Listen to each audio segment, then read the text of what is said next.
الصلاة والسلام عليك يا سيدي يا رسول الله وعلى آلك وأصحابك يا سيدي يا حبيب الله.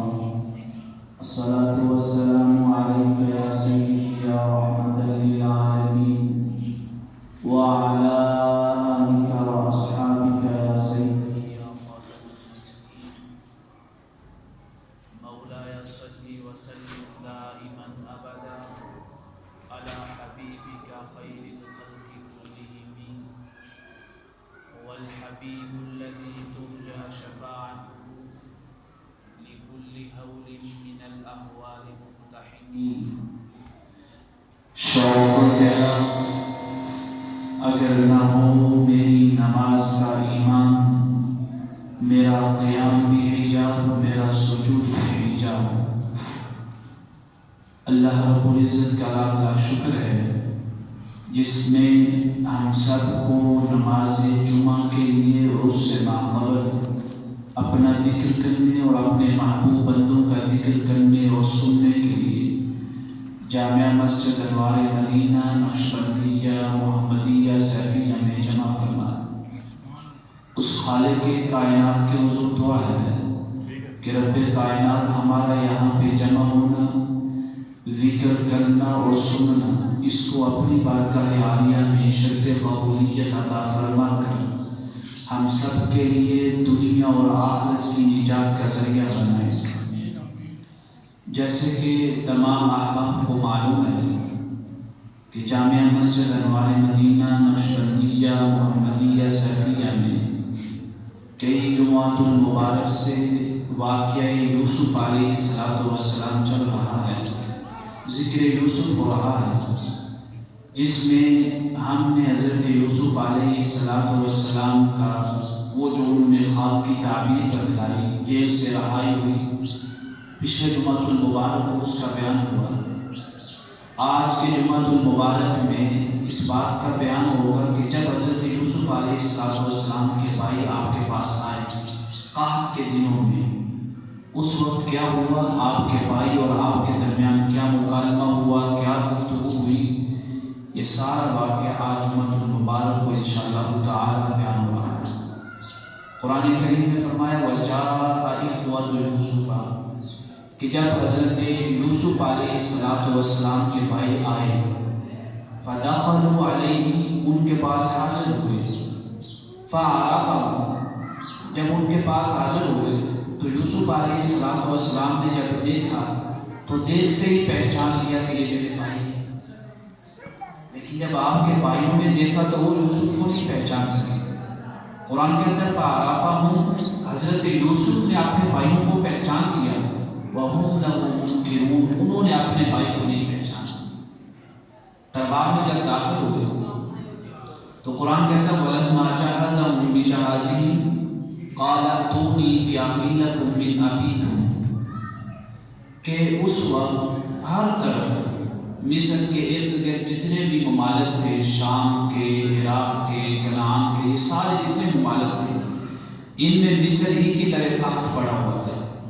کیونکہ اللہ رب العزت کی منشا اور تدبیر یہ تھی کہ یہ ارد گرد کے جتنے لوگ ہیں یہ سارے کے سارے مصر میں آئیں، اور مصر میں جب آئیں گے تو یوسف نے غلہ سنبھال کے رکھا ہوا ہے، جب اس غلے سے لیں گے تو جس یوسف کو کنویں میں پھینکا گیا تھا، جب اس یوسف کو تخت پہ دیکھیں گے تو ہم ان پہ واضح کر دیں گے کہ ہم کس طرح اعلیٰ تدبیر کرنے والے ہیں، کس طرح کسی کو بچاتے ہیں اور ان کو اعلیٰ منصب عطا کرتے ہیں. تو اسی طرح کنعان میں اس وقت یہ شام کا علاقہ تھا، اس میں بھی قحط پڑا ہوا تھا. یہاں پہ حضرت یوسف علیہ السلام کے بھائی رہتے تھے، آپ کے والد رہتے تھے، آپ کے قبیلے والے رہتے تھے.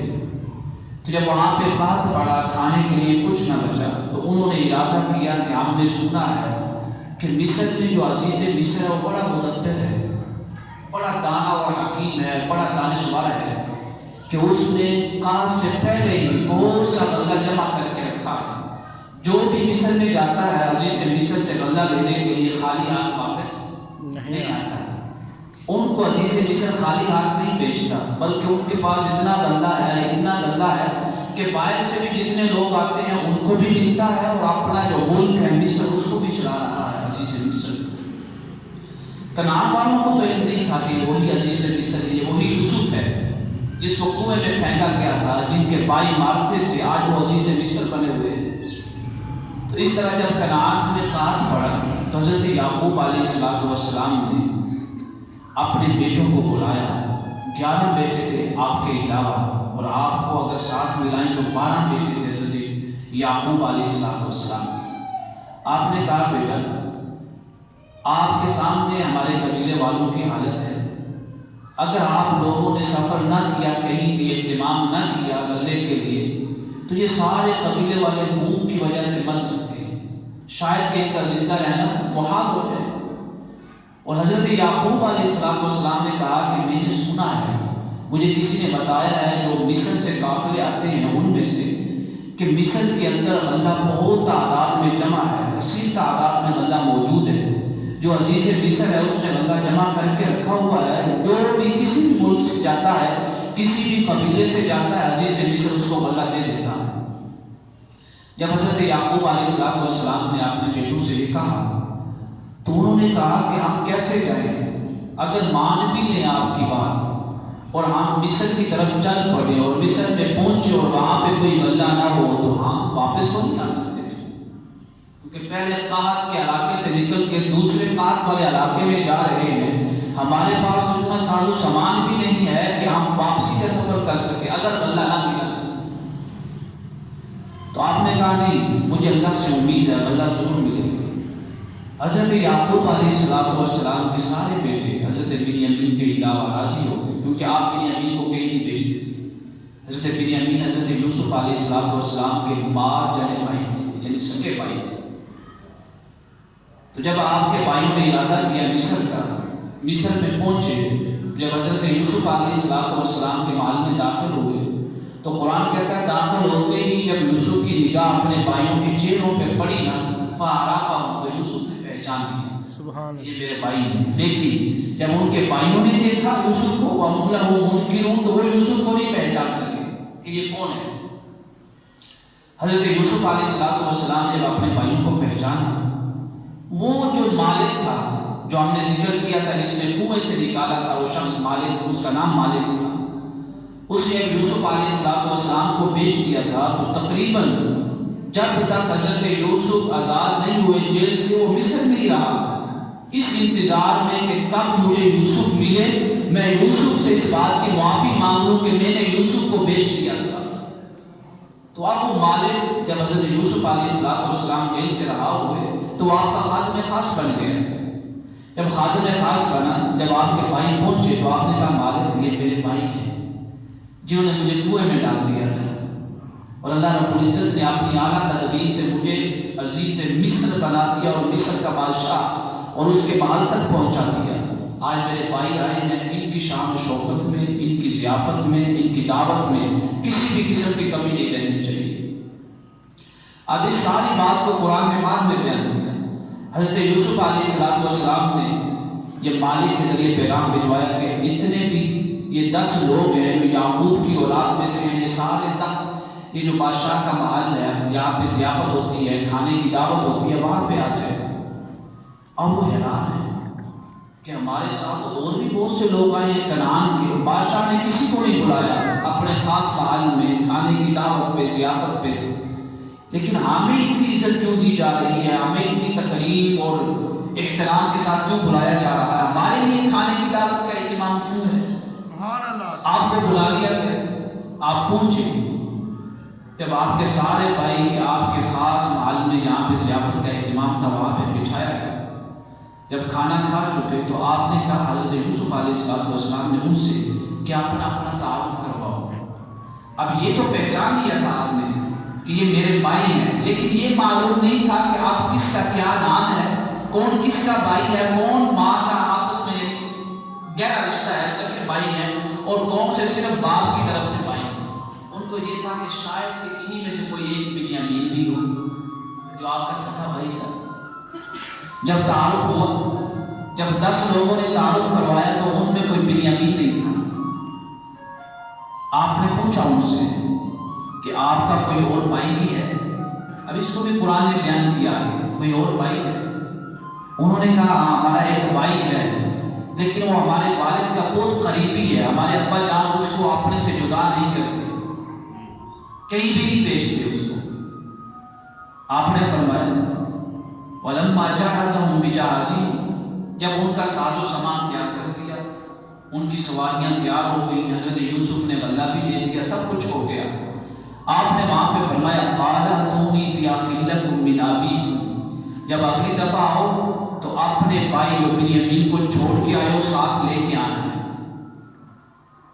أَلَا تَرَوْنَ أَنِّي أُوفِي الْكَيْلَ وَأَنَا خَيْرُ الْمُنزِلِينَ، کیا تم نے مجھے نہیں دیکھا کہ میں نے تمہارا ساز و سامان، تمہارا غلہ بالکل پورا پورا تولا ہے، کوئی ایک بھی گرام کی کمی نہیں کی ہے، اس میں پورا ناپ تول کیا پورا کر کے۔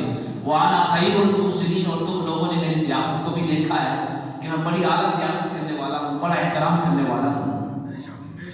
پھر آپ نے فرمایا فَإِن لَّمْ تَأْتُونِي بِهِ، اگر تم اپنے ساتھ اگلی دفعہ اپنے بھائی بنیامین کو نہیں لاؤ گے تو فَلَا كَيْلَ لَكُمْ عِندِي، تو میں تمہیں غلہ نہیں دوں گا، وَلَا تَقْرَبُوا الْغَلَّيْنِ، بلکہ میرے محل کے قریب تک بھی نہیں آنا، میرے ملک کے قریب تک بھی نہیں آنا اگر اپنے بھائی کو نہیں لاتے اس وقت۔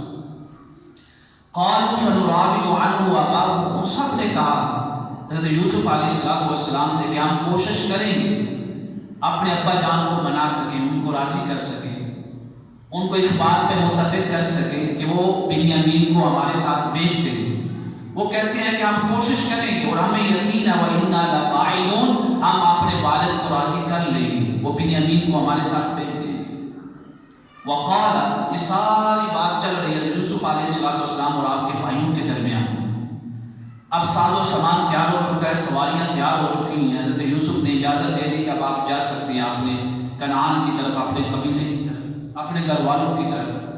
جب وہ سارے چلے گئے تو اب قرآن کہتا ہے وَقَالَ لِفِتْيَانِهِ جَعَلُوا، حضرت یوسف علیہ السلام نے ایک نوجوان شخص کو کہا، یہاں پہ لفظ فتیان ہے اور فتیان فتوح سے ہے، اور صوفیہ اس وقت کسی بھی شخص کے لیے فتوح کا لفظ بولتے ہیں جو اپنے اعمال میں بالکل کامل اور صالح شخص ہو، کسی بھی ایسے شخص کے اوپر فتیان کا لفظ نہیں بولتے جس کے اعمال صحیح نہ ہوں۔ صوفیاء کے یہاں فتوح کا لفظ صرف اور صرف ان کے یہاں بولا جاتا ہے جس کی زندگی کا ایک ایک لمحہ اللہ رب العزت کی رضا میں گزرا ہو، اس کی شریعت کے مطابق گزرا ہو، اس کے احکام کے مطابق گزرا ہو، اس کے اوپر بولتے ہیں فتوح کا لفظ۔ اب قرآن نے بھی کہا وَقَالَ لِفِتْيَانِهِ جَعَلُوا، کہ حضرت یوسف نے وہ جو آپ کے ارد گرد نوجوان لوگ تھے نا، اب آپ خود سوچیں جو حضرت یوسف کے خادم میں خاص ہوں گے، کیا ان کا کوئی ایسا عمل ہوگا جو اللہ کے احکام کے خلاف؟ قرآن نے یہاں بھی فتیان کا لفظ استعمال کیا، یہ نہیں فرمایا شباب یا یہ نہیں فرمایا خادم، نہیں فتیان، اور فتیان کا معنی ہی ہوتا ہے کہ جو خاص خادم ہو، جو اپنے مالک کے ساتھ بالکل خاص رہے۔ ایک دفعہ کا واقعہ ہے کہ حضرت بایزید بسطامی رحمہ اللہ اپنی والدہ کے پاس آئے، عرض کی اماں جان آپ کو مبارک ہو۔ آپ نے پوچھا بیٹا ہوا کیا ہے، کس بات کی مبارک دے رہے ہو؟ آپ نے عرض کیا اماں جان آج آپ کا بیٹا جوان ہو گیا، یعنی فتوح کا لفظ جوانی بھی ہے، جوان ہو گیا۔ اللہ اکبر۔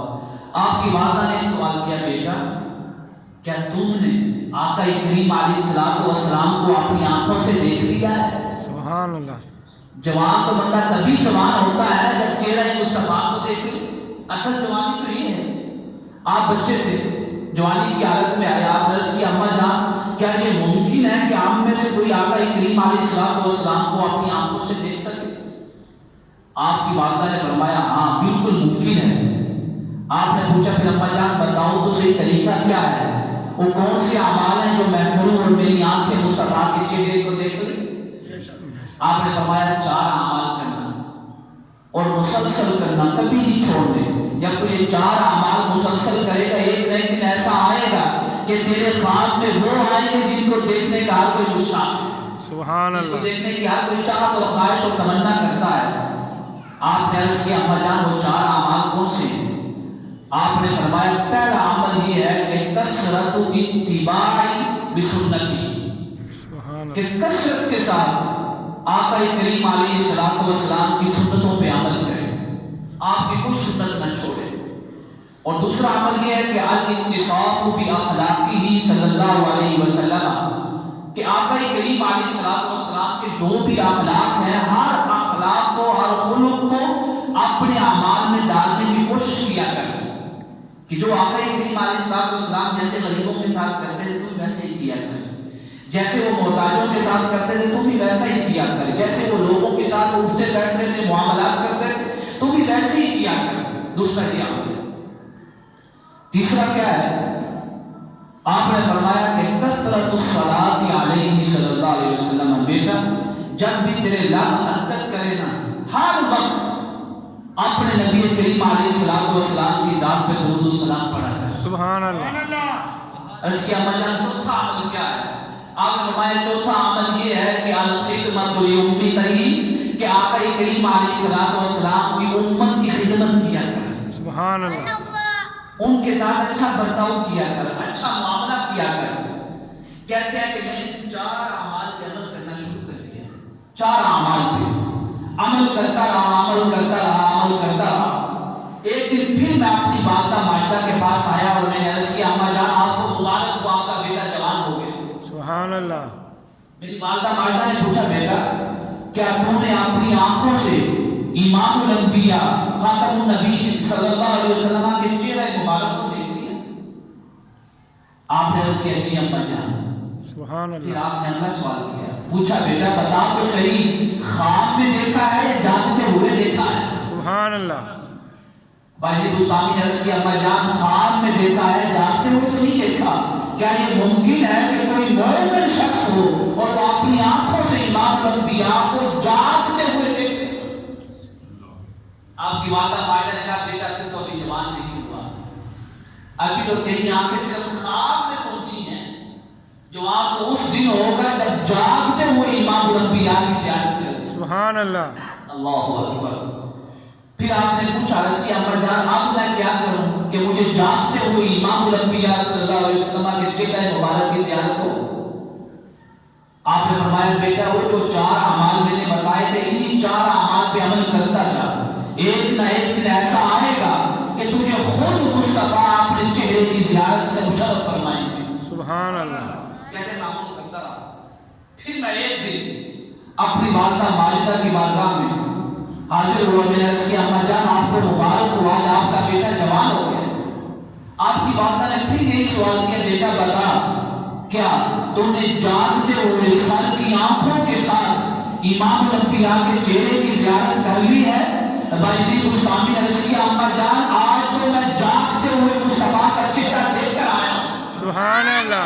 کہتے ہیں کہ جیسے ہی آپ کی والدہ نے اپنے بیٹے کی زبان سے یہ کلمہ سنا تو دوسری بات نہیں کی بلکہ سجدے میں سر رکھ دیا۔ سبحان اللہ۔ کہا مولا تیرا شکر ہے کہ جس جگہ تک میں اپنے بیٹے کو پہنچانا چاہتی تھی اب میرا بیٹا مصطفیٰ کی بارگاہ میں پہنچ چکا ہے، اب اس کو دنیا میں کوئی بھی شخص اس کے عقیدے سے گمراہ نہیں کر سکتا۔ سبحان اللہ۔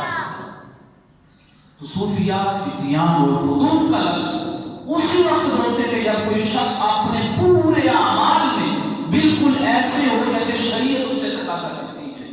تو قرآن نے بھی کہا وقال الفتیان اجعلوا، جب انہوں نے فتیان سے کہا اپنے نوجوان ساتھیوں سے کہا اجعلوا بضاعتهم فی رحالهم، کہ یہ جو قیمت دی ہے میرے بھائیوں نے، آپ نے مالک کو بتا دیا تھا کہ یہ میرے بھائی ہیں لیکن یہ راز اس وقت تک نہیں کھلنا چاہیے جب تک میرا رب نہ چاہے، کیونکہ آپ سارے اعمال اپنے رب کے حکم سے کر رہے ہیں۔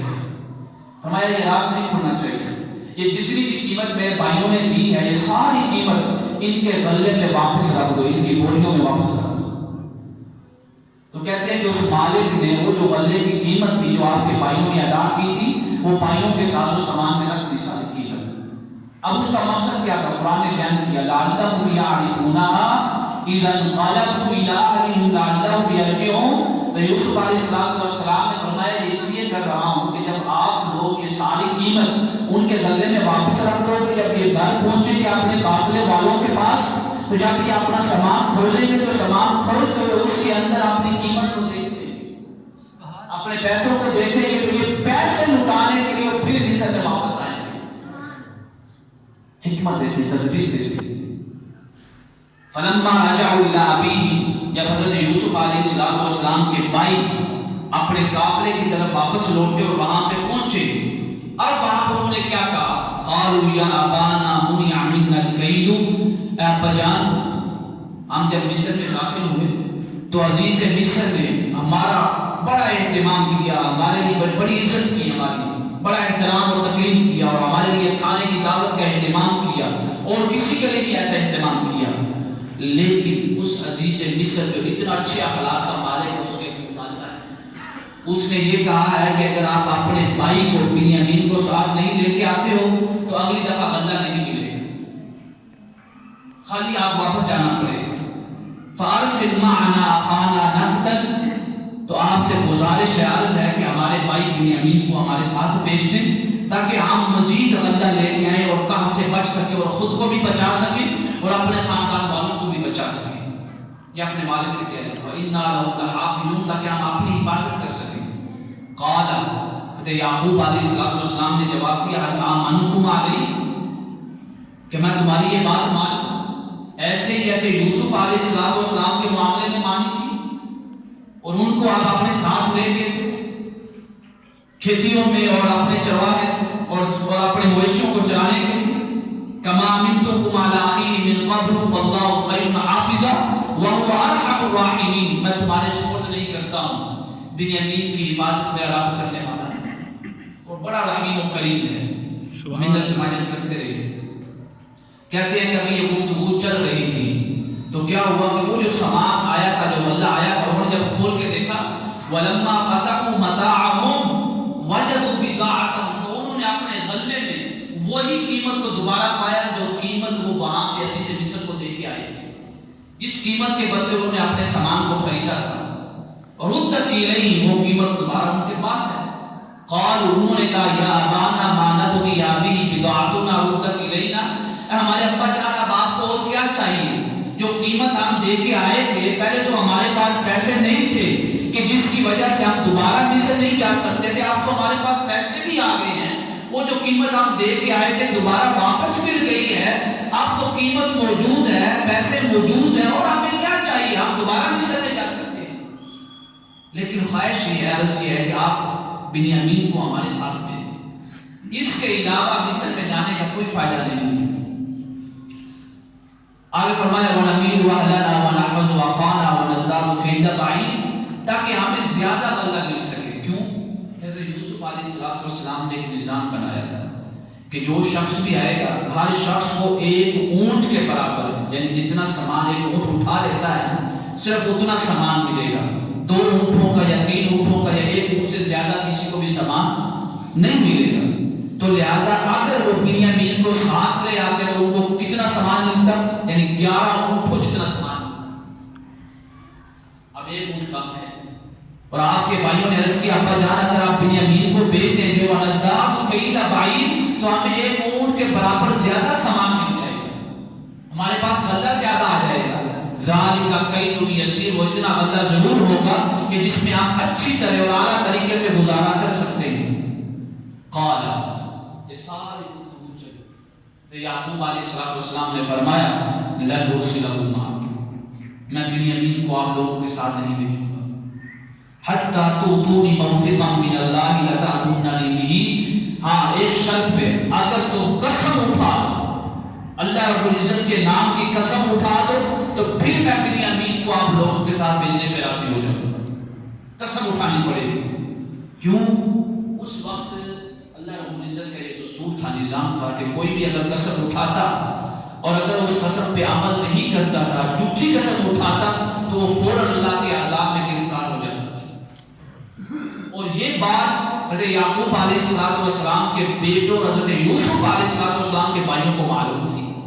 آپ نے فرمایا قسم اٹھاؤ تو پھر میں بنیامین کو آپ کے ساتھ بھیجتا ہوں۔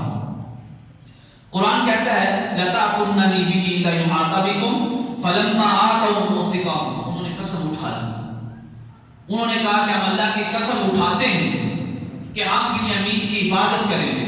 جب انہوں نے قسم اٹھائی تو قال اللہ علی ما نقول وکیل، قسم اٹھا کے حضرت یعقوب علیہ السلام نے اپنے مولا کے حضور یہ عرض کیا کہ مولا اب یہ جتنی بھی بات ہمارے درمیان ہوئی، جو بھی وعدہ ہوا، اس پہ میں میرے مولا میرے رب تجھے ضامن بناتا ہوں، یعنی تجھے ضامن بناتا ہوں، اب کوئی بھی نقصان ہے، کچھ بھی ایسا ہوگا تو میرا ضامن ہے۔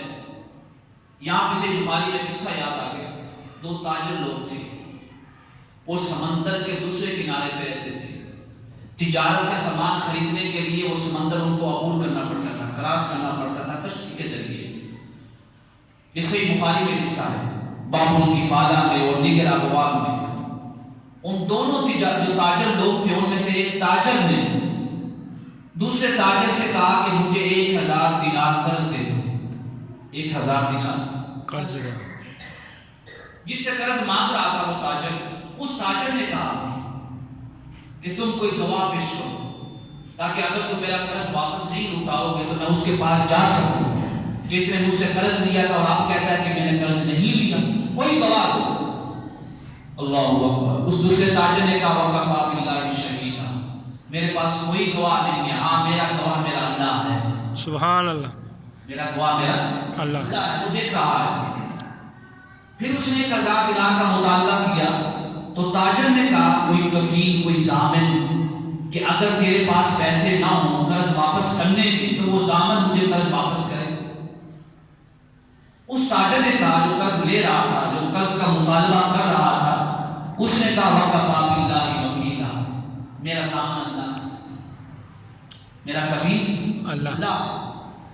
اب ایک تاجر کہہ رہا ہے میرا گواہ اللہ ہے، دوسرا تاجر اس گواہی کو قبول کر رہا ہے، انکار نہیں کر رہا۔ یہ نہیں کہہ رہا کہ اللہ کو کیسے گواہ بنا سکتے ہو، میں کیا اللہ سے بات کر سکتا ہوں؟ میں تو کسی بندے کا مطالبہ کر رہا ہوں کہ کسی بندے کو گواہ بنا کے پیش کرو۔ ایک تاجر اللہ کو گواہ بنا رہا ہے، دوسرا تاجر اس کی گواہی کو قبول کر رہا ہے کہ ٹھیک ہے اللہ گواہ ہے۔ اللہ اکبر۔ ایک تاجر سے جب مطالبہ ہوا کہ اگر تم قرض لینا چاہتے ہو تو کوئی ضامن پیش کرو، وہ تاجر ضامن کے طور پہ اپنے رب کا نام لیتا ہے، اور وہ جو قرض دینے والا تاجر ہے وہ ضامن کا انکار نہیں کرتا، وہ کہتا ہے میں راضی ہوں۔ اس تاجر نے 1000 دینار قرض دے دیا۔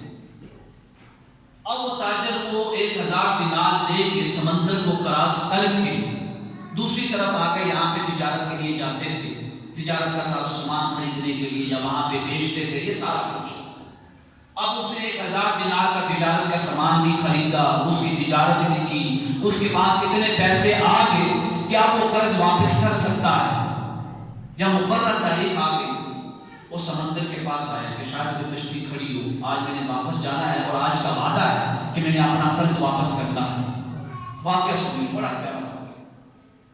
جب وہ سمندر کے پاس پہنچا، اس نے بڑی دیر انتظار کیا، کوئی بھی کشتی نہیں آئی کہ جو اس کو اس کنارے سے لے کے دوسرے کنارے تک لے جا سکے تاکہ وہ اپنا قرض واپس کر سکے، کوئی کشتی نہیں آئی۔ کہتا ہے کہ میں انتظار کرتا رہا، کوئی کشتی نہیں ملی۔ اچانک میں نے کیا دیکھتا ہوں کہ صرف لکڑی کا ایک ٹکڑا آ رہا ہے، لکڑی کا ایک ٹکڑا، چھوٹا سا ٹکڑا۔ میں نے سمندر سے اس کو اٹھایا، شاپر میں یا کسی بھی شہر میں جس سے پانی پیسوں کے ساتھ یا پیسوں کے اندر نہیں پہنچ سکتا تھا، میں نے اس میں پیسے رکھے اور اس چھوٹی سی لکڑی کے ساتھ اپنے پیسوں کو باندھ دیا، 1000 دینار کو باندھ دیا، 1000 دینار جو آج تقریباً لاکھوں میں بنتا ہے، 1000 دینار کو باندھ دیا اور کہا مولا میں نے جب قرض لیا تھا نا تو میں نے تجھے ہی گواہ بنایا تھا اور تجھے ہی ضامن بنایا تھا، اور اس تاجر نے تیری گواہی کا انکار نہیں کیا اور تیری ضمانت کا بھی انکار نہیں کیا ہے۔ آج وقت آ پہنچا ہے قرضہ واپس کرنے کے لیے، میں سمندر کے کنارے پہ انتظار بھی کر رہا ہوں، کوئی کشتی مجھے ملی نہیں ہے سوائے لکڑی کے چھوٹے سے ٹکڑے سے، اس کے ساتھ پیسوں کو باندھ کر سمندر میں پھینک رہا ہوں۔ اب تیری گواہی ہے، تو ہی میرا گواہ ہے، تو ہی میرا ضامن ہے، اب تیرا کام ہے کہ ان پیسوں کو اس تاجر تک پہنچا دے۔ سبحان اللہ۔ اس نے باندھ دیا پیسے، 1000 دینار سمندر میں پھینک دیے۔ کوئی نہیں بندوں سے آ کے بات کی، یا پتہ نہیں پیسے پہنچے ہوں گے یا نہیں پہنچے ہوں گے، ایسے بندہ دکھ میں رہتا ہے اس طرح۔ اور وہ کہتے ہیں وہ دوسرا تاجر دوسرے کنارے پہ انتظار کر رہا ہے کہ آج میرا قرض واپس کرنے کے لیے کسی نے آنا ہے، شاید وہ یہاں تک آئے کنارے تک اور مجھے واپس پیسے دے کے واپس اس نے جانا واپس چلا جائے. وہ بھی انتظار کر رہا ہے, کبھی ادھر دیکھتا ہے, کبھی ادھر دیکھتا ہے, کبھی ادھر دیکھتا ہے, جیسے انتظار کرنے والا شخص دیکھتا ہے. وہ ہر طرف دیکھ رہا ہے لیکن کوئی بھی کشتی اسے اپنی طرف آتے ہوئے دکھائی نہیں دے رہی. اللہ اکبر. بڑی دیر انتظار کیا. کیا دیکھتا ہے کہ جب وہاں پہ کھڑا ہے تو لکڑی کا ایک ٹکڑا اس کی طرف آ رہا ہے, ایک ٹکڑا. جب لکڑی کا ایک ٹکڑا اس کے پاس پہنچا تو اس نے اٹھا لیا, کیونکہ آپ کو معلوم ہے کہ آج سے 10 سال 15 سال پہلے گیس نہیں ہوتی تھی ہر جگہ, لوگ لکڑی کا استعمال کرتے تھے. تو اس نے کہا چلا لکڑی کا ٹکڑا اٹھا لیتے ہیں, کسی کے لیے سے اس نے اٹھایا, اس نے اٹھا لیا. اس نے کہا یار دیکھتا ہوں اس لکڑی کے ساتھ کیا بنا ہوا ہے. اس نے جب وہ چیز کھولی جس کے ساتھ پیسے باندھے ہوئے تھے, جب کھولتا ہے تو کیا دیکھتا ہے کہ اندر 1000 دینار ہے. سبحان اللہ. 1000 دینار. یا سوچو تو صحیح, سمندر میں اللہ گواہ ہے, اللہ ضامن ہے, سمندر میں ان پیسوں کو پانی کا ایک قطرہ بھی نہیں لگا ہے, کسی چیز نے اس کو نگلا بھی نہیں ہے. تو وَقَفَا بِاللَّهِ وَكِيلًا. تو اللہ کیسے ضامن ہے, اللہ کیسا گواہ ہے. پورے پیسے سمندر کا پورا راستہ با حفاظت کے ساتھ کرتے کرتے وہ لکڑی اسی شخص کے پاس پہنچی ہے جس نے قرض دیا تھا رب کی گواہی پہ, رب کی ضمانت پہ. سبحان اللہ. اس نے اٹھا لیا 1000 دینار اس نے استعمال کیا. اب جب وہ دوسرا تاجر تھا جس نے قرض دینا تھا, اب اس نے اپنے گھر جانا, جیسے چھٹیوں کے بعد گھر جاتے ہیں یا کئی عرصے کے بعد تاجر لوگ گھر آتے ہیں کہ چلو یار چند دن میں گھر میں گزار کے آ جاتا ہوں. وہ جب گھر واپس آیا اس نے کہا 1000 دینار میں جیب میں ڈال لیتا ہوں, شاید کہ پہنچے ہوں یا نہ پہنچے ہوں. ایک احتمال ہوتا ہے, یقین تھا کہ پہنچ گئے ہوں گے لیکن احتمال کے طور پہ رکھ لیے 1000 دینار. اسی شخص کے پاس چلا گیا جس کو قرض دینا تھا. اللہ اکبر. اس نے کہا کہ میں 1000 دینار لے کے آیا ہوں, مجھے کشتی نہیں ملی تھی, میں نے بڑا انتظار کیا اس دن, لیکن میں نے پیسے کی لکڑی کے ٹکڑے کے ساتھ باندھ کے سمندر میں پھینک دیے تھے کہ اللہ گواہ ہے, اللہ ضامن ہے, شاید کہ وہ پیسے تم تک پہنچ جائیں. تو مجھے یہ احتمال ہے کہ شاید پیسے نہ بھی پہنچے ہوں, تو میں 1000 دینار اب دے دیتا ہوں. اس نے کہا کہ نہیں, جس کو تم نے گواہ بنایا تھا نا, جس کو تم نے ضامن بنایا تھا, وہ کہیں بھی تیرے پیسوں کو ضائع نہیں ہونے دیتا, بلکہ وہ 1000 دینار جو اپنے لکڑی کے ٹکڑے کے ساتھ باندھے تھے وہ مجھے مل چکے. سبحان اللہ. ایسا یقین ہونا. قرآن بھی کہتا ہے وَمَن يَتَّقِ اللَّهَ يَجْعَل لَهُ مَخْرَجًا وَيَرْزُقْهُ مِنْ حَيْثُ لَا يَحْتَسِبُ. کے لوگوں جو اپنے رب سے ڈرتا ہے نا, اللہ تعالیٰ ان کے لیے ایسے ایسے رستے بناتا ہے کہ جن رستوں کا اس کے ذہن میں گمان تک بھی نہیں ہوتا کہ اس رستے سے بھی اللہ تعالیٰ مجھے رزق دے سکتا ہے. ایسی ایسی جگہوں سے رستے بناتا ہے. تو یہاں پہ بھی کفالت کی, وکیل کی بات کر رہی تھی. قال اللہ علی ما نقول وکیل. حضرت یعقوب علیہ السلام نے اللہ تعالیٰ کو اپنا وکیل بنایا, اپنا ضامن بنایا. کہتے ہیں کہ وقال یا بنی, یا اس وقت حضرت یعقوب علیہ السلام نے وصیت کی اپنے بیٹوں کو, جب سنا نا کہ عزیز مصر نے میرے بیٹوں کا بڑا عزت و احترام کیا ہے, بڑی تقریب کی ہے, بڑی کھانے کی دعوت کی ہے اور اہتمام کیا کھانے کی دعوت پہ, اور بڑا استقبال کیا ہے اور پروٹوکول دیا ہے, تو آپ نے فرمایا کہ مجھے کوئی شائبہ ہو رہا ہے کہ عزیز مصر کوئی اور ہے, وہ آپ کے ساتھ کچھ اور کرنا چاہتا ہے, مجھے شک گزر رہا ہے. آپ نے فرمایا میری وصیت ہے وقال یا بنی لا تدخلوا من باب واحد.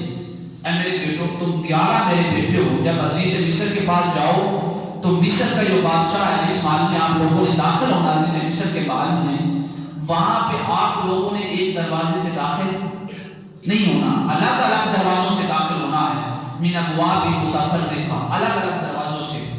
آپ نے ساتھ یہ بھی فرما دیا وما اغنی عنکم من اللہ من شیء.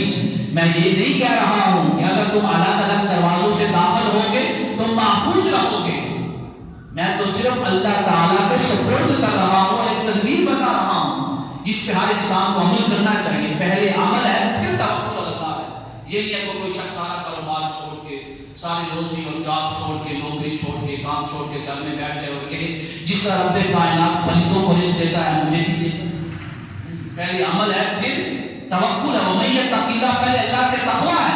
اللہ سے تقویٰ کیا ہے کہ تو روزی کی تلاش میں نکل, ایسی روزی کی تلاش جو شریعت اسلامیہ کے بالکل موافق ہو، تو روزی کی تلاش میں بعد میں نکلے گا، رب کائنات روزی کو پہلے تیرے پاس لے آئے گا۔ سبحان اللہ۔ شرط یہ ہے کہ تیرے دل میں تقویٰ ہو، تیرے دل میں اللہ کا خوف ہو، اللہ کا ڈر ہو۔ آپ نے فرمایا ان الحکم الا للہ، سارے احکام ساری تدابیر اللہ کے لیے، علیہ توکلت، میں اپنے رب پہ ہی بھروسہ کرتا ہوں، وعلیہ فلیتوکل المتوکلون، جتنے بھی بھروسہ کرنے والے انبیاء ہیں وہ سارے اپنے رب پہ ہی بھروسہ کرتے ہیں۔ اب یہ چل پڑے، جب سارا سفر طے ہو گیا، مصر میں پہنچے، اب ان کو اپنے والد کی تدبیر یاد آ گئی، تو قرآن کہتا ہے وَلَمَّا دَخَلُوا مِنْ حَيْثُ أَمَرَهُمْ أَبُوهُمْ، یہ عزیز مصر کے محل میں ویسے ہی داخل ہوئے جیسے ان کے والد نے ان سے کہا تھا کہ ایک ساتھ ایک ہی دروازے سے داخل نہیں ہونا، بلکہ الگ دروازوں سے داخل ہونا ہے۔ مَا كَانَ يُغْنِي عَنْهُم مِّنَ اللَّهِ مِن شَيْءٍ، یہاں پہ بات سننے والی ہے۔ قرآن کہتا ہے کہ ان کو اللہ تعالیٰ کے علاوہ کوئی بھی نہیں بچا سکتا تھا، لیکن اِلَّا حَاجَةً فِي نَفْسِ یعقوب قَضَاهَا، جو یعقوب نے کہہ دیا تھا وہ اللہ نے کرنا ہی تھا۔ سبحان اللہ۔ اللہ نے یعقوب علیہ السلام کی تدبیر کو قبول فرمایا، وَإِنَّهُ لَذُو عِلْمٍ، فرمایا کیوں کہ میرا یعقوب بڑا علم والا ہے، سبحان اللہ، بڑا علم رکھنے والا ہے۔ لَمَا عَلَّمْنَاهُ، جو علم ہم نے ان کو دیا ہے، وَلَكِنَّ أَكْثَرَ النَّاسِ لَا يَعْلَمُونَ، یعقوب کے علاوہ ہم نے یہ علم کسی کو نہیں دیا۔ سبحان اللہ، اللہ اکبر۔ سبحان اللہ۔ کہتے وَلَمَّا دَخَلُوا عَلَى یوسف، جب آپ کے بھائی حضرت یوسف علیہ السلام کے بعد داخل ہوئے، آوَا إِلَيْهِ، ان کے قریب ہوئے، أَخَاهُ، اور اپنے بھائی بنیامین کو بھی حضرت یوسف علیہ السلام کے قریب کیا اور کہا قَالَ إِنِّي أَنَا أَخُوكَ فَلَا تَبْتَئِسْ بِمَا كَانُوا يَعْمَلُونَ، بنیامین کو الگ کر کے حضرت یوسف علیہ السلام نے کہا میں تمہارا بھائی ہوں، ان کو نہیں بتانا، میں تمہارا بھائی ہوں، ڈرنا نہیں ہے۔ فَلَا تَبْتَئِسْ بِمَا كَانُوا يَعْمَلُونَ، یہ تمہیں کوئی نقصان نہیں پہنچا سکتے۔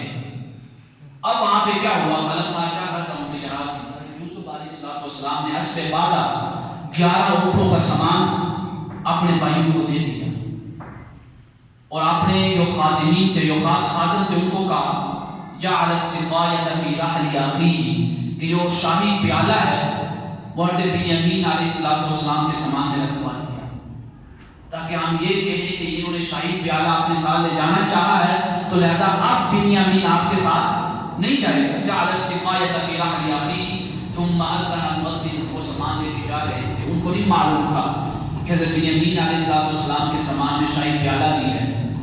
اعلان کرنے والے نے اعلان کیا، قرآن کہتا ہے، اور کہا ایھا العیر، قافلے والو انکم لسارقون، تم چور ہو، چور۔ اب یہاں پہ بظاہر کیا لگ رہا ہے کہ ہر شخص یہ سوچے گا کہ حضرت یوسف علیہ السلام نے ان لوگوں کو چور کہا ہے جنہوں نے چوری کی ہی نہیں، انہوں نے چوری کی ہی نہیں، ان کو چور کہا، تو یہ تو جھوٹ ہے۔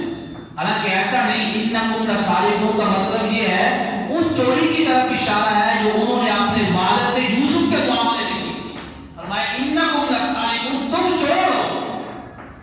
لیکن جو کلام الہی کو سمجھتے ہیں ان کو یہ مفہوم اور یہ جو سیاق و سباق کے سمجھ آئے گا۔ فرمایا انکم لسارقون، اس چوری کی وجہ سے فرمایا تم چور ہو۔ قالوا اقبلوا علیہم ماذا تفقدون، ان کی طرف بڑھے، آپ کے بھائی اعلان کرنے والے کی طرف کہ کیا ہو گیا، کیا چیز گم ہو گئی ہے۔ قالوا، تو بادشاہ کے خادموں نے کہا عزیز مصر کے، نفقد سواع المالک، ہم نے شاہی پیالہ کھو دیا ہے، شاہی پیالہ گم ہو گیا ہے۔ وَلِمَنْ جَاءَ بِهِ حِمْلٌ بَعِيرٌ وَأَنَا بِهِ زَعِيمٌ، ہم صرف سامان چیک کریں گے، جس کے پاس سے وہ پیالہ نکلے گا صرف اسی کو لے جائیں گے، باقیوں کو کوئی نقصان نہیں پہنچائیں گے، میں اس بات کا سامنے اعلان کرنے والے نے کہا۔ قالوا، تو یوسف علیہ السلام کے بھائیوں نے کہا تاللہ، ہم قسم اٹھاتے ہیں، لقد علمتم ما جئنا، کہ تم جانتے ہو کہ ہم یہاں میں مصر میں عزیز مصر کے پاس اس لیے نہیں آئے کہ چوری کریں، مصر میں فساد کریں، وما كنا سارقین، ہم تو ایک نبی کے بیٹے ہیں، ہم چور نہیں ہو سکتے، ہم چوری نہیں کر سکتے۔ قالوا فما جزاؤه ان كنتم كاذبین، انہوں نے پوچھا بادشاہ کے خادموں نے، یوسف علیہ السلام کے خادموں نے، چلو مان لیتے ہیں کہ تم چور نہیں ہو، اگر چوری کا جاتا ہے تو پھر اس کی جزا کیا ہوگی، سزا کیا ہوگی اس کی؟ ان کنتم کاذبین، اگر تم جھوٹے نکلے۔ قالوا جزاؤه ما وجد في رحله فهو جزاؤه، اس کی سزا یہ ہے کہ جس سے یہ پیالہ نکلے گا وہ شخص بادشاہ کے پاس ہی رہے گا، عزیز مصر کے پاس رہے گا غلام بن کے۔ کیوں کہ مصر کا قانون تھا کہ کوئی بھی قافلہ اگر باہر سے آتا ہے، تجارتی قافلہ، اگر وہ جرم کرتا ہے تو اس تجارتی قافلے والے لوگوں کو سزا دی جائے گی، غلام نہیں بنایا جائے گا۔ یہ اس میں مصر کا قانون تھا کہ کسی بھی تجارتی قافلے کو غلام بنا کے اپنے پاس نہیں رکھ سکتے، کسی بھی تاجر شخص کو یا جو مصر میں کام کے لیے آیا ہے اس کو غلام بنا کے اپنے پاس نہیں رکھیں گے۔ لیکن حضرت یوسف علیہ السلام کو معلوم تھا کنعان کا قانون۔ کنعان کا قانون کیا تھا؟ حضرت یعقوب علیہ السلام اور ان کے قبیلے میں اگر کوئی چوری کر لیتا تو جو چور ہوتا تھا شخص، اور جس کی چوری ہوتی تھی، اس کو اختیار تھا کہ وہ چور کو جو بھی سزا دینا چاہے، چاہے غلام بنا لے، کوئی اور سزا دینا چاہے۔ ان کو پتا تھا کہ میرے بھائی یہ جملہ ضرور بولیں گے کہ آپ کو اختیار ہے، آپ کو چور کے ساتھ جو بھی کریں۔ اب قرآن کہتا ہے کہ انہوں نے کہا کہ اس کی سزا اسی کو ملے گی جس کے پاس پیالہ ملے۔ کذالک نجزی الظالمین، ہم ظالموں کو ایسے ہی سزا دیتے ہیں۔ انہوں نے کہا آپ کے بھائیوں نے فبدأ بأوعیتہم، تلاشی شروع کر دی، سارے ساز و سامان کی تلاشی شروع ہو گئی۔ قبل وعاء اخیہ، حضرت بنیامین علیہ السلام کے سامان سے پہلے باقی جو 10 بھائی تھے ان کے سامان کی تلاشی ہوئی، شاہی پیالہ نہیں ملا۔ ثم استخرجها من وعاء اخیہ، قرآن کہتا ہے پھر انہوں نے حضرت بنیامین علیہ السلام کے سامان کی تلاشی لی، جب اندر ہاتھ ڈالا، استخرجہ اندر سے ہاتھ ڈالا اور ڈھونڈنے کی تو کوشش کی تو من وعاء اخیہ، وہ جو شاہی پیالہ تھا وہ بنیامین علیہ السلام کے سامان سے ملا۔ اب وہاں پہ کہا کذالک کیدنا لیوسف، قرآن کا لفظ دیکھیں، عقیدہ بھی سنیں، یہ قرآن عقیدے کی بات کی ہے۔ فرمایا یہ جو سارا واقعہ ہے یہاں سے کیا ہم نے یہ تدبیر کی، یوسف نے وہ شاہی پیالہ ان کے سامان میں رکھ دیا۔ ہو سکتا ہے کہ کسی کے ذہن میں یہ گمان آئے کہ یوسف یہ کیسے کر سکتے ہیں، وہ تو اللہ کے نبی ہیں، ایک تو کہہ رہے ہیں وہ چور ہے، ایک تو اوپر سے جھوٹ بول رہے ہیں، خود پیالہ رکھ کے یہ کہہ رہے ہیں کہ آپ لوگوں نے چوری کیا، اعوذ باللہ۔ تو قرآن نے کہا یہ گمان نہ آئے، کذالک کیدنا لیوسف، یہ سارا کچھ کرنے کے لیے ہم نے یوسف کو کہا ہے۔ سبحان اللہ، یعنی یوسف کے رب نے کہا ہے کہ ایسا کر۔ تو لہذا جب بھی کوئی بھی واقعہ قرآن میں یہ پڑھے تو یوسف علیہ السلام کے واقعہ کو تو اس کے ذہن میں یہ گمان نہ آئے، یہ خیال نہ آئے کہ نبی سے گناہ ہو سکتا ہے، نبی جھوٹ بول سکتا ہے، نبی کسی کو دھوکے سے اپنے پاس رکھ سکتا ہے۔ فرمایا نہ نبی جھوٹ بولتا ہے، نہ نبی کسی پہ تہمت لگاتا ہے، نہ نبی کسی کو دھوکے کے ساتھ اپنے پاس رکھتا ہے۔ لوگوں سننے والوں، کذالک کیدنا لیوسف، یوسف نے جو کیا ہے وہ اپنے رب کے حکم سے کیا ہے، سبحان اللہ، وہ اپنے رب کے فرمان سے کیا۔ عقیدہ بھی سمجھا دیا انبیاء کے بارے میں، انبیاء کی عصمت کے بارے میں۔ آگے فرمایا ما کان لیأخذ اخاہ فی دین الملک الا ان یشاء اللہ۔ یہاں پہ اللہ رب العزت نے مصر کا قانون بیان فرمایا کیونکہ مصر کا قانون یہ تھا کہ وہ کسی بھی قافلے والوں کو غلام نہیں بنا سکتے، اس لیے اب یہاں پہ یہ بھی سوال ہو سکتا تھا نا کہ اللہ رب العزت نے حضرت یوسف علیہ السلام کو ایسا کرنے کے لیے کیوں کہا، کیا صورت پیش آ گئی؟ فرمایا اس لیے ہم نے کہا حکمت یہ تھی کہ ما کان لیأخذ اخاہ فی دین الملک الا ان یشاء اللہ، مصر کے قانون میں تھا کہ کسی بھی شخص کو غلام نہیں بنا سکتے، لیکن کنعانیوں کے قانون میں تھا نرفع درجات من نشاء، ہم جیسے چاہے کریں، مالک ہے، خالق ہے، فرمایا ہم جیسے چاہے کریں، لیکن وفوق کل ذی علم علیم، یاد رکھو ہر تدبیر کرنے والے کے اوپر ایک تدبیر کرنے والا ہے، لیکن تمہارا رب ایسا مدبر ہے، ایسی تدبیر کرنے والا ہے کہ اس سے اعلیٰ پھر کوئی تدبیر کرنے والا نہیں ہے۔ بے شک، ایسی تدبیر کی۔ آگے فرمایا قالوا ان یسرق فقد سرق اخوہ من قبل، جب حضرت بنیامین علیہ السلام کے سامان سے شاہی پیالہ نکلا تو آپ کے بھائیوں نے کہا اس سے پہلے بھی اسی کے بھائی نے چوری کی تھی، یوسف نے چوری کی تھی۔ اب آپ یا انکم لسارقون، قرآن کہتا ہے یوسف چور نہیں ہے، یہ قبیلے والے 10 بھائی خود چور ہیں۔ اس سے پہلے ان کے بھائی یوسف نے بھی چوری کی تھی۔ فَأَصَرَّهَا يُوسُفُ فِي نَفْسِهِ، حضرت یوسف علیہ السلام یہ ساری باتیں سن رہے ہیں، قرآن کہتا ہے انہوں نے دل میں چھپا لیا کہ ابھی راز نہیں کھولنا۔ فَأَسَرَّهَا يُوسُفُ فِي نَفْسِهِ وَلَمْ يُبْدِهَا لَهُمْ، ابھی کے اوپر راز کو اعلان نہیں کرنا۔ قَالَ أَنْتُمْ شَرٌّ مَكَانًا، تو یوسف علیہ السلام نے اپنے بھائیوں سے کہا تم کل بھی شریر تھے، شر کرنے والے تھے، فتنہ کرنے والے تھے، اور آج بھی فتنہ کرنے والے ہو۔ کل بھی تم نے یوسف پہ تہمت لگائی، یوسف کل بھی پاک تھا، اور آج بھی یوسف پہ تہمت لگا رہے ہو، یوسف آج بھی پاک ہے۔ سبحان اللہ، پھر تہمت لگا رہے ہو۔ فَأَنْتُمْ شَرٌّ مَكَانًا، فرمایا وَاللَّهُ أَعْلَمُ بِمَا تَصِفُونَ، جو تم لوگوں نے کہا ہے کہ اس سے پہلے یوسف نے بھی چوری کی تھی، تمہیں علم ہو نہ ہو، کسی اور کو علم ہو نہ ہو، لیکن تمہارے رب کو ساری باتوں کا علم ہے کہ تم کیا کہتے ہو۔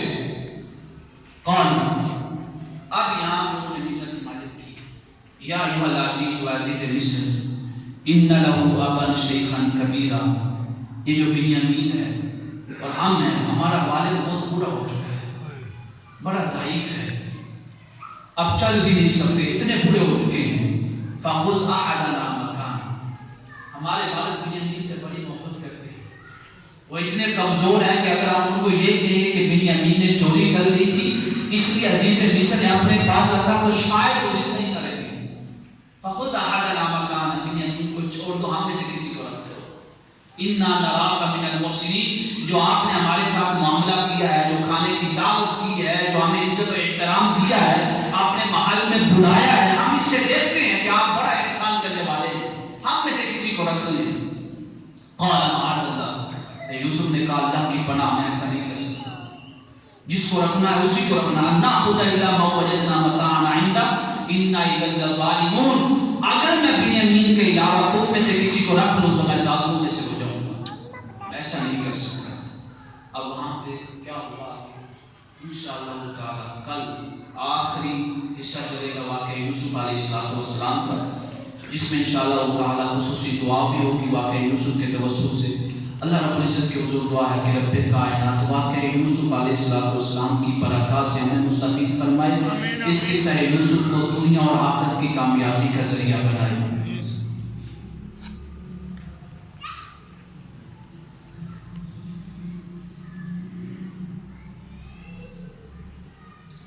سوال یہ ہے کہ آج حضرت علی رضی اللہ تعالیٰ عنہ مولا علی کی ولادت کا دن ہے، آپ نے کتنی شادیاں ہیں؟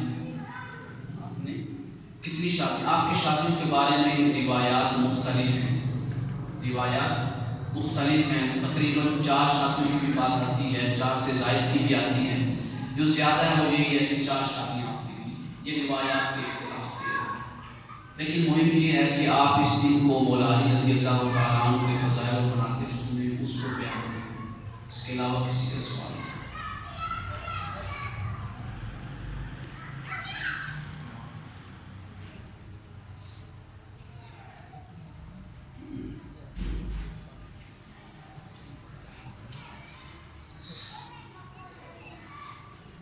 یہ 28 فروری کو انشاءاللہ تعالی بروز اتوار پیر طریقت رہبر شریعت شہنشاہ ولایت حضرت پیر سیف الرحمن رحمہ اللہ کا عرس مبارک ہے، اسی عرس میں شرکت کے لیے یہاں سے تقریباً صبح 7 بجے بس روانہ ہوگی، جس کا کرایہ 300 روپیہ ہے۔ جو شخص بھی جانا چاہے اس سے مبارک ضرور جائے، اللہ والوں کے عرس میں شریک ہوں، کوئی نہ کوئی شاید ایسی بات مل جائے جس سے انسان کی زندگی بدل جائے۔ تو آپ کی بلا پیر صاحب میاں محمد نائی محمد عیسیٰ کے صاحب سے رابطہ کر سکتے ہیں۔ سوال یہ بھی ہوتا ہے کہ جو جمعے کی سنتے ہیں اس کی نیت کیسے کریں، کیونکہ جمعے سے پہلے بھی 4 سنتے ہیں اور جمعے کے بعد بھی 4 سنتے ہیں۔ یہ بات یاد رکھیں، یہ جو 4 سنتے ہم پہلے پڑھتے ہیں اور بعد میں پڑھتے ہیں، اس کی بڑی فضیلت ہے۔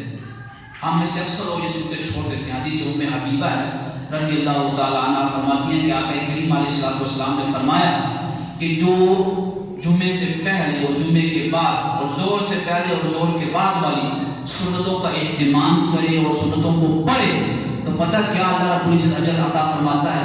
حرم اللہ علیہ النار، ان سنتوں کے پڑھنے کی وجہ سے رب کائنات اس پہ دوزخ کی آگ کو حرام کر دیتا۔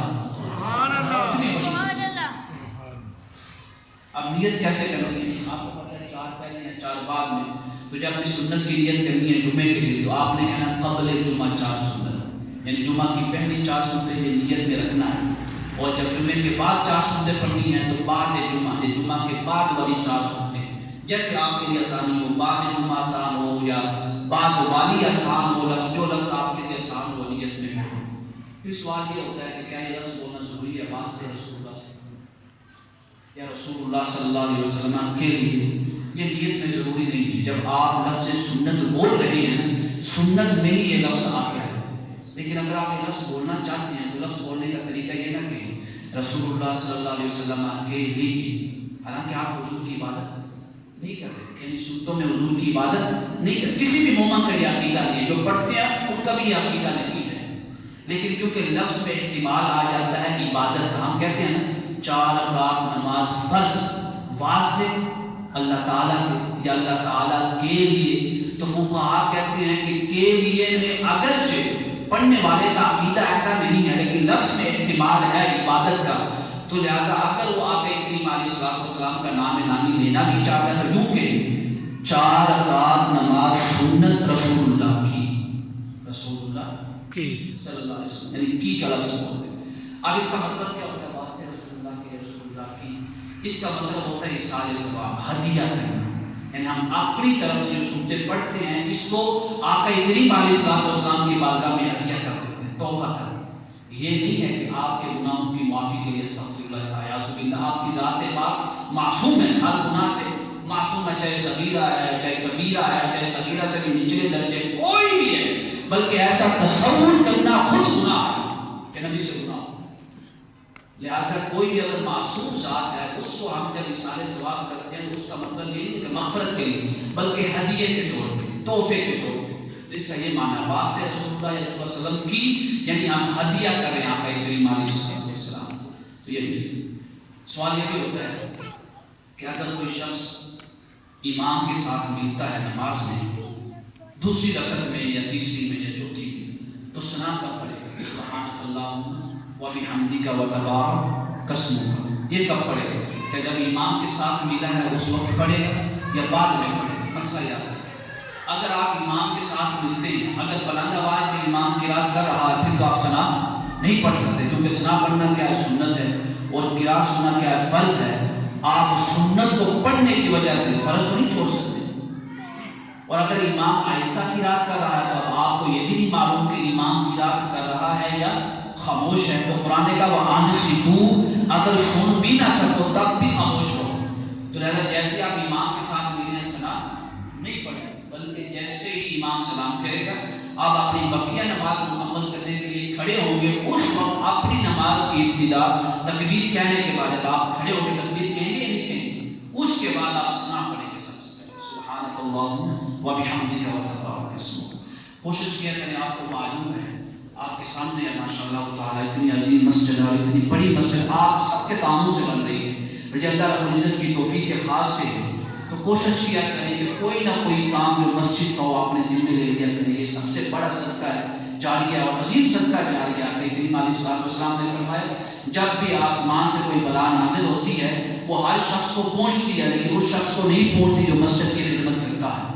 لہٰذا کوشش کیا کریں مسجد کا کوئی نہ کوئی کام اپنے ذمہ لیں، مہینے بعد 2 مہینے بعد جب اللہ تعالیٰ آپ کو استطاعت دے اس کام کو مکمل کروا دیں۔ چاہے تو نگرانی آپ کریں، نگرانی سے مراد یہ ہے کہ کتنا کام ہو گیا، کتنا رہ گیا، کتنا خرچہ دینا ہے، کتنا نہیں دینا، قبلہ پیر صاحب سے بات کریں۔ کوشش کیا کریں، ہفتے بعد آپ نے خدمت کرنی ہوتی ہے مسجد کی، بلکہ مسجد آپ کو موقع دیتی ہے، اللہ رب العزت آپ کو توفیق دیتا ہے کہ آپ کو اللہ تعالیٰ نے مسجد کی خدمت کے لیے منتخب فرمایا، کیونکہ اللہ تعالیٰ نے فرمایا قرآن کریم میں جو مسجد کے ساتھ جڑا رہتا ہے یہ اس کے مومن ہونے کی گواہی ہے۔